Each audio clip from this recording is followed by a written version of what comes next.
energetic song. প্রকাশ্যে আসতে চলেছে সুপারস্টার শাকিব খানের তুফান সিনেমার প্রথম আইটেম গান, যে গানটিতে আইটেম গার্ল হিসেবে রয়েছে বলিউডের হট ধামাকা সেক্সি গার্ল নোরা ফাতেহি। বিস্তারিত জানতে হলে ভিডিও অবশ্যই শেষ পর্যন্ত দেখবেন। ঈদ ধামাকা মানেই চিত্রনায়ক শাকিব খান। আসন্ন ঈদে মুক্তি পেতে যাচ্ছে নায়কের বহুল আলোচিত প্রশংসিত তুফান সিনেমা, আর তাই তো দর্শকদের আগ্রহের কেন্দ্রবিন্দুতে রয়েছে সিনেমাটি।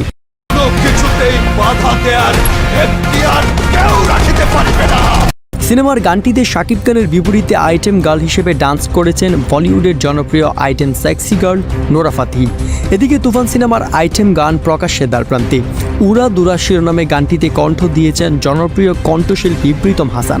শুভ্র রাহার সঙ্গীতায়নে গানটির কথা লিখেছেন শিল্পী নিজেই। সুপারস্টার শাকিব খানের ঈদুল আজহায় মুক্তির অপেক্ষায় থাকা তুফান সিনেমা নিয়ে দর্শকদের প্রত্যাশা আকাশচুম্বী।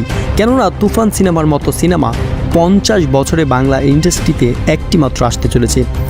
দর্শক, আপনি যদি শাকিব খানকে ভালোবেসে থাকেন তাহলে অবশ্যই চ্যানেলটি সাবস্ক্রাইব করে রাখবেন। ধন্যবাদ।